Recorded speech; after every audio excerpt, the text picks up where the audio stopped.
Hello friends, welcome back to my channel JSSC वाला। दोस्तों कैसे हैं आप लोग? आई होप कि आप लोग बहुत ही अच्छे होंगे और आप लोग का तैयारी CGL का बहुत बेहतरीन तरीके से चल रहा होगा। ठीक दोस्तों, तो चलिए दोस्तों, हम लोग करने वाले इंडियन ज्योग्राफी का पार्ट 7। हम लोग सेट 7 करने वाले हैं। हम लोग 30 से 35 क्वेश्चन देखेंगे और दोस्तों रेगुलर बेसिस पे हम लोग क्वेश्चन करते हैं, हर सब्जेक्ट कर रहे हैं। पेपर 3 का बहुत बेहतरीन तरीके से तैयारी चल रहा है। यदि आपको पेपर 3 में डर लग रहा है तो हमारे चैनल को अवश्य सब्सक्राइब कर लें और हर वीडियो को देख जाइए। आपको यकीन दिलाते हैं काफ़ी क्वेश्चन आपको डायरेक्ट देखने को मिलेगा। यकीन नहीं होता तो आप लोग जाके वीडियो में देखिए, जाकर क्वेश्चन का लेवल, उसके बाद पता चल जाएगा। सेम क्वेश्चन इस तरह बिहार से GL हुआ गया, फिर BPSC हो गया 68 वाला, इस टाइप के क्वेश्चन पूछे गए थे। अब थोड़ा वो छोटा मोटा क्वेश्चन नहीं आते दोस्तों, जहाँ आप लोग प्रैक्टिस कर रहे हैं ना, जो बुक वगैरह से सिंपल पहले हिसाब से क्वेश्चन देता है। अभी जो हम करवा रहे हैं वो नया ट्रेंडिंग क्वेश्चन है, तो आपको बहुत ही फायदा करने वाला आपको। ठीक है, तो चलिए जुड़िए और हमारे टेलीग्राम चैनल JSSC वाला को सब्सक्राइब कर लीजिएगा, उसमें हम PDF दे देते हैं। ठीक है दोस्तों, और PDF थोड़ा सा कभी कभार लेट हो जाता है, हालांकि कमेंट करने के बाद हम डाल देते हैं, हालांकि भूल भाल जाते हैं ना, बहुत कुछ करना पड़ता है, इसलिए थोड़ा सा टाइम की वजह से नहीं हो पाता। ठीक है, चलिए तो हम लोग आज करने वाले ज्योग्राफी का हम लोग क्वेश्चन करेंगे आज। ठीक है,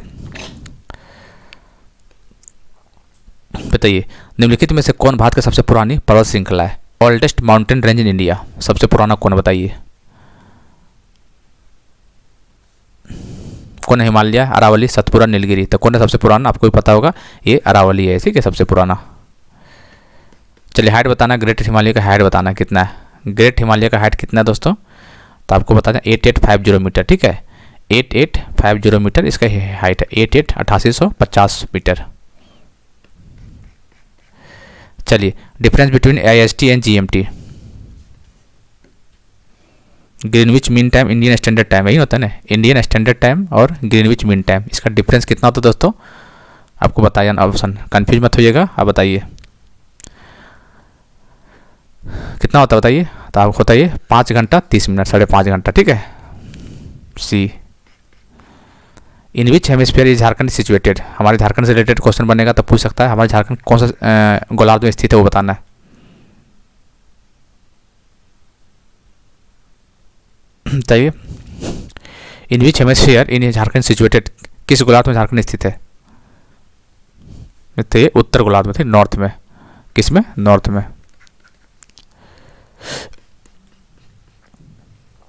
चलिए द चट्टानों के विंध्यान तंत्र के उत्पादन के लिए महत्वपूर्ण है। The Vindhyan system of rock is important for the production of. बताइए विंध्यान, तो precious stone and building material, ये तो है, ये बात तो सही है, पहला सही है। आयरन और मैंगनीज, ये धारवाड़ में आता है। ठीक है, इसका गलत हो गया ये। बॉक्साइट एंड माइका हो ही नहीं सकता ये। और चौथा ऑप्शन कौन सा है? चौथा ऑप्शन कॉपर एल्यूमिनियम। इसका मतलब पहला ऑप्शन सही हो जाएगा। ठीक है, पहला option precious stone and building material. ठीक है, बिंदिया ये वाला ऐसा है, कीमती पत्थरों निर्माण सामग्री के लिए बिंदिया सिस्टम इंपॉर्टेंट होता है। चलिए 106 नंबर आइए। हिमालय रेंज प्रजाति विविधता में बहुत समृद्ध है। निम्नलिखित में से कौन सा इस घटना के लिए सबसे उपयुक्त कारण है? The Himalayan range is very rich in species diversity. Which one of the following is the most appropriate reason for this phenomenon? आप ऑप्शन देख लीजिए, चारों ऑप्शन, और बताइए।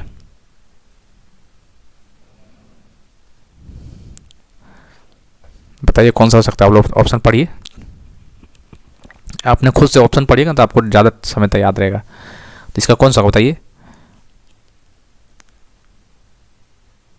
चलिए तो इसका आंसर हो जाएगा दोस्तों ये वाली, कहाँ गया? B। It is a confluence of different geographical zone, या विभिन्न जैव भौगोलिक क्षेत्र के संगम है। It is a confluence of different bio geographical zone, इसका आंसर B हो जाएगा। चलिए 107। नर्मदा नदी पश्चिम की ओर बहती है, जबकि अन्य बड़ी प्रायद्वीपीय नदियाँ खाने के लिए बहती है। क्यों? Narmada river flow to the west while most of the large peninsular river flow to the east. Why? अच्छा ईस्ट हो जाएगा, ईस्ट लिखा हुआ यार, ईस्ट। ठीक है, बताइए।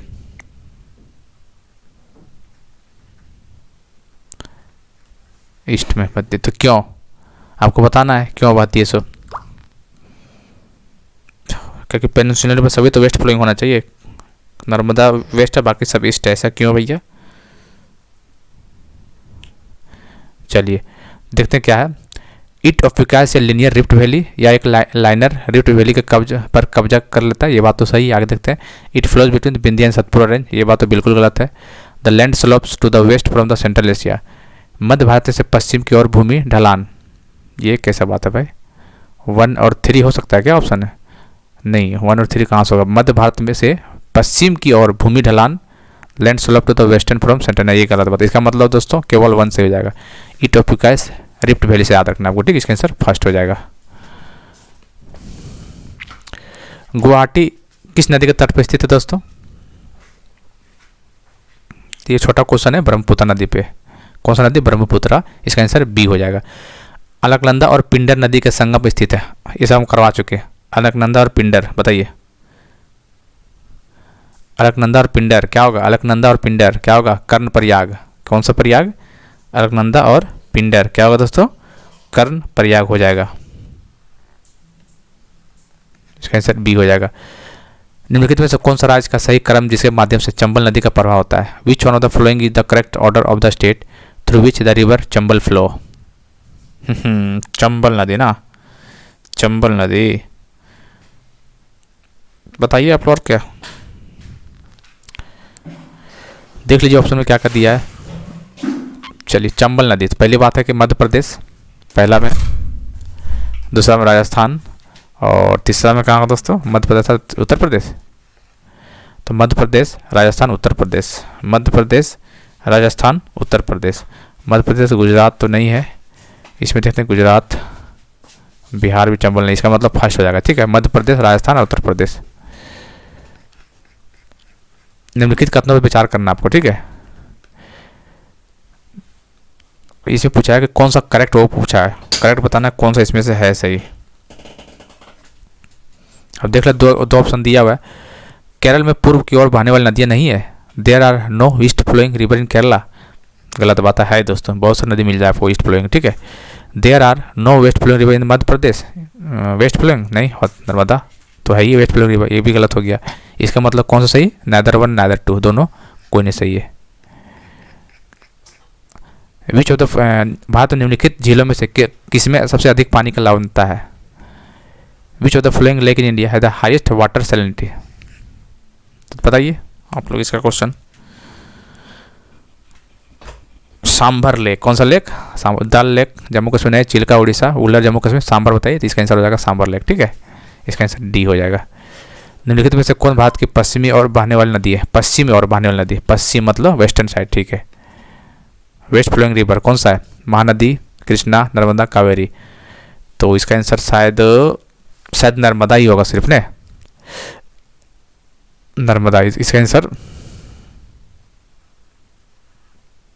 बताइए कौन सा नदी, फिर से पढ़िए एक बार। वेस्ट फ्लोइंग रिवर कौन कौन सा है, ठीक है। महानदी, कृष्णा, नर्मदा, कावेरी। महानदी ईस्ट फ्लोइंग है, कृष्णा भी ईस्ट फ्लोइंग है। आई थिंक नर्मदा होना चाहिए। देखिए सोचिए, बताइए कौन सा होगा, बताइए।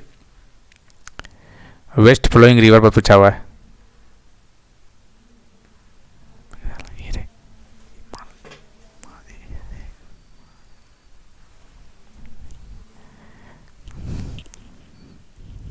चलिए बताइए।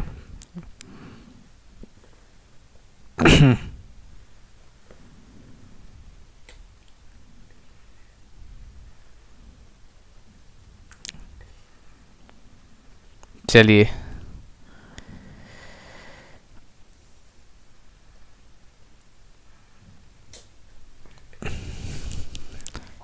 ये हो जाएगा, सी हो जाएगा इसका आंसर, ठीक है। ओनली 3। चलिए ठीक है, जिसका आंसर 3 हो जाएगा। चलिए, थोड़ा सा काम नहीं कर रहा था,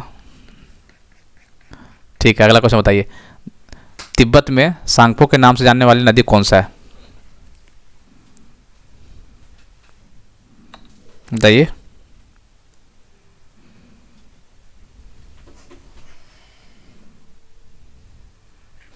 तो इसको ब्रह्मपुत्र नदी है, ठीक। कौन सा नदी? ब्रह्मपुत्र नदी है। निम्नलिखित में से कौन सा शहर गंगा नदी के तट पर स्थित नहीं है? अच्छा, नहीं पूछा है, ये कंफ्यूज हो जाता है अभी, समझे ना। फतेहपुर, भागलपुर है, उत्तरकाशी, कानपुर। उत्तरकाशी नहीं है, ठीक। इसका आंसर सी हो जाएगा। रेगुर मिट्टी निम्नलिखित में से किस फसल के विकास के लिए उपयुक्त है? Regur soil is ideally suited for the growth of which of the following crops? मूंगफली, गेहूं, चावल, कपास। रेगुर सॉइल है, रेगुर। बताइए कौन सा होगा? ग्राउंडनट तो होगा नहीं भाई। रेगुर सॉइल में शायद इसका कॉटन मार सकते हैं दोस्तों, ठीक है, कॉटन इसका सही हो जाएगा। अच्छा, हालांकि कॉटन ब्लैक सॉइल बहुत अच्छा जाता है, लेकिन रेगुर में भी हो जाता है। ऑप्शन का अकॉर्डिंग हम लोग कॉटन मार सकते हैं 116 का C D. In India regur soil is found in, Bharat में रेगुर मिट्टी पाई जाती है कहाँ पे? बताइए। रेगुर सॉइल जो पाया जाता है कहाँ दोस्तों? दक्कन की पठार मतलब डेक्कन प्लेट में पाया जाता है, ठीक है, इसका आंसर होगा A. In India the problem of soil erosion is associated which which of the following? Bharat में मिट्टी का कटाव की समस्या निम्नलिखित में किसके साथ जुड़ी है? मिट्टी का कटाव मतलब सॉइल इरोजन, ठीक है। टेरेस कल्टीवेशन से होता है? नहीं, ये तो नहीं है। डिफोरेस्टेशन हो, हाँ ये तो हो सकता है। और ट्रॉपिकल क्लाइमेट, उष्णकटिबंधीय जलवायु, इसका मतलब ओनली 2 सही हो जाएगा, ठीक है, डिफोरेस्टेशन के कारण, ठीक है। सॉइल इरोजन जो प्रॉब्लम एसोसिएटेड है किससे? टेरेस कल्टीवेशन नहीं, वन का कटाई होता है, उस कटिबंधीय ट्रॉपिकल क्लाइमेट ये भी नहीं। इसका आंसर 1 2 मतलब B is the right answer. जब आप भारत में कुछ हिस्सों में यात्रा करते हैं तो आप लाल मिट्टी के देखेंगे, इस रंग का मुख्य कारण क्या है? बताइए, लाल होने का कारण बताइए क्या है? तो देख लीजिए ऑप्शन से पता चल जाएगा। तो प्रेजेंस ऑफ फेरिक ऑक्साइड के कारण, फेरिक ऑक्साइड की उपस्थिति के कारण लाल हो जाता है। इसका answer C. Which of the following is not the biosphere reserve? कौन नहीं है? निम्नलिखित में से कौन सा एक बायोस्फीयर रिजर्व नहीं है? अच्छा, कौन नहीं बताना आपको? गोल्फ ऑफ मन्नार, मन्नार खाड़ी, ये तो बायोस्फीयर रिजर्व है। नीलगिरी है, बायोस्फीयर नीलगिरी है दोस्तों, बायोस्फीयर नीलगिरी, हाँ बायोस्फीयर रिजर्व है नीलगिरी, ठीक है। सुंदरवन भी है। काजीरंगा नेशनल पार्क का बायोस्फीयर रिजर्व नहीं है दोस्तों, तो ये काजीरंगा हो जाएगा, ठीक है, इसका आंसर डी हो जाएगा।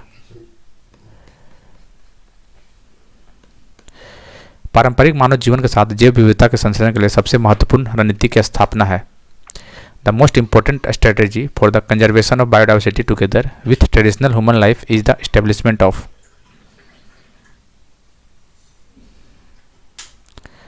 बताइए। तो इसका आंसर जीवमंडल भंडार, इसका तो बायोस्फीयर रिजर्व हो जाएगा इसका आंसर। स्टेटमेंट बताना है 122 का। क्या पूछा है इसमें? इसमें बोला कौन सा सही वो पूछा ना, चलिए देख लेते हैं कौन सा सही है इसे।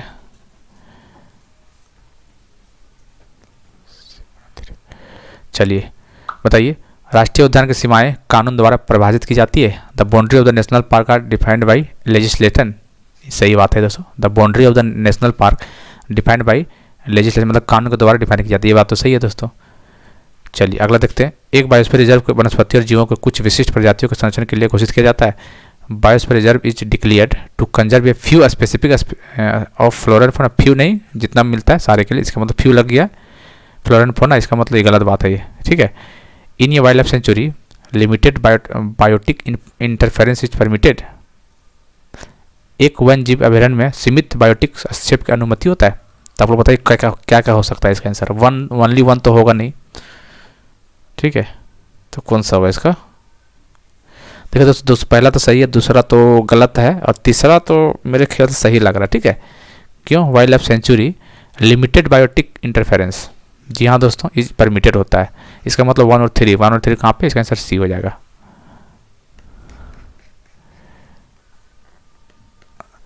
भारत में निम्नलिखित में से किस वन में सबसे बड़ा क्षेत्र है?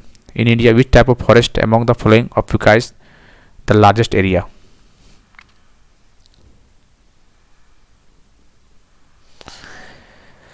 बताइए कौन सा होगा? ट्रॉपिकल मॉइस्ट डेसिडियस फॉरेस्ट, उष्ण कटिबंधीय नम पर्णपाती वन। मॉइस्ट ट्रॉपिकल मॉइस्ट वाला डेसिडियस फॉरेस्ट ये ज़्यादा था, ठीक है, इसका आंसर यही मारना है C. Which one of the following is the first national park establish in India? बताइए। तो कॉर्बेट नेशनल पार्क है, ये तो आसान क्वेश्चन है, इसका आंसर बी हो जाएगा। 125 में आइए। पूछा है कि कौन सा सही है, ये पूछा है ना, ठीक है, कौन सही वो पूछा गया है। देख लेते हैं एक बार पढ़ के। National park are special category of protected area of land and sea coast where peoples are an integral part of the system. राष्ट्रीय उद्यान भूमि और समुद्री तटों के संरक्षित क्षेत्रों में एक विशेष श्रेणी है जहाँ लोग व्यवस्था का एक अभिन्न अंग होता है। ये बताइए गलत है सही है? National park are special category of protected area, ये गलत है दोस्तों, ठीक है। अभ्यारण्य विशेष रूप से संरक्षण से संबंधित है। Sanctuaries are concern with conservation of particular, ये बात तो सही है। अगला देखते हैं ऑप्शन क्या दिया हुआ है। अच्छा एक और पॉइंट दिया हुआ है, बायोस्फीयर रिजर्व एक विशेष जंगली जानवर के अभ्यास से जुड़े हुए हैं। Biosphere reserve are connected with habitual of particular wild animal, ये बात भी गलत है। इसका मतलब ओनली 2 सही है। कौन सा? सेकेंड स्टेटमेंट सही है।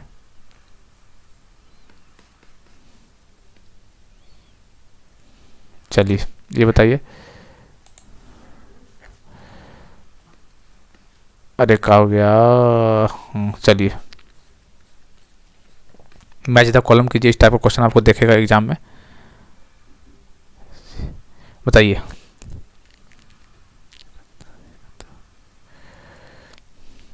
सब क्वेश्चन इसमें आपका कंप्लीट हो जाएगा। मैच द कॉलम करना है, जैसे सेंटीमीटर पूछता है ना, रेनफॉल कितना होता है वो, तो आपको बताना है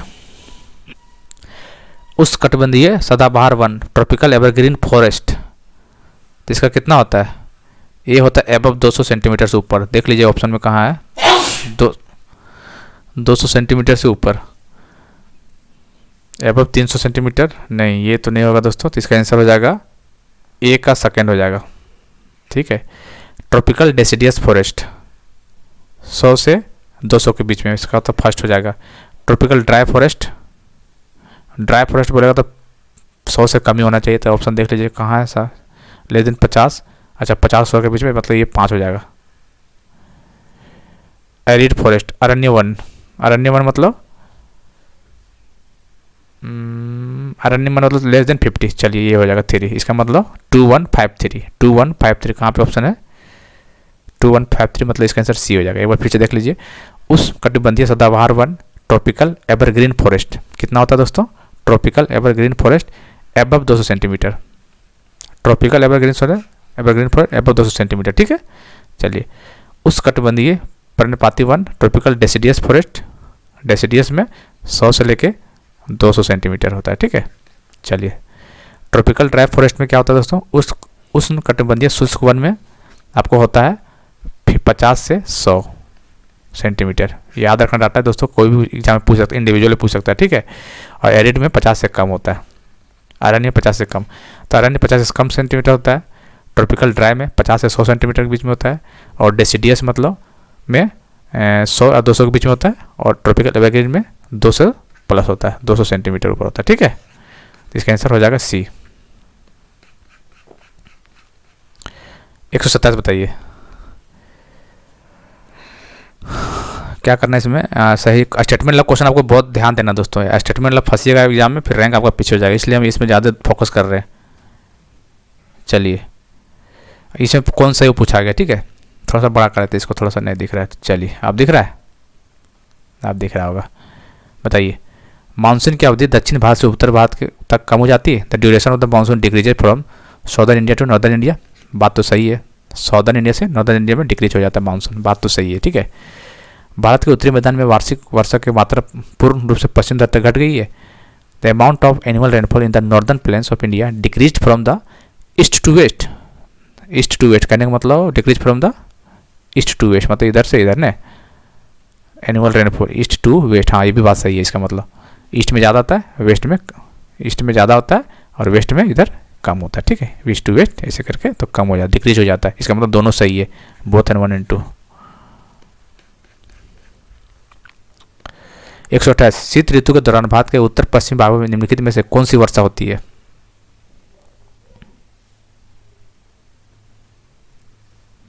बताइए। विच of the flowing causes rainfall in north western, north western मतलब देख लीजिए नॉर्थ साउथ ईस्ट वेस्ट है, इधर मतलब नॉर्थ वेस्टर्न साइड मतलब उत्तर पश्चिम इंडिया ड्यूरिंग विंटर सीजन, ठंड के बाद सीजन में बात किया जा रहा है। तो किसके कारण होता है? चक्रवाती अवसाद, साइक्लोनिक नहीं, रिट्रेटिंग मानसून नहीं, वेस्टर्न डिस्टर्बेंस ने, हाँ पश्चिम विवर्त इसके कारण हो सकता है। इसका आंसर वेस्टर्न डिस्टर्बेंस के कारण। इसका आंसर सी हो जाएगा।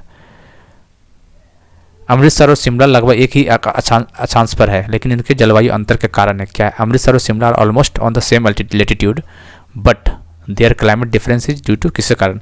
ऐसे लेटीट्यूड सेम है लेकिन क्लाइमेट डिफरेंट है। वाई?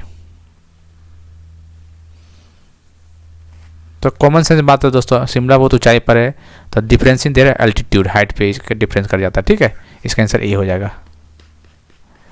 कोडरमाइन झारखंड किसके लिए फेमस है? ये भी कोई सवाल पूछने वाला, आपको तो रट्टा गया होगा माइक का।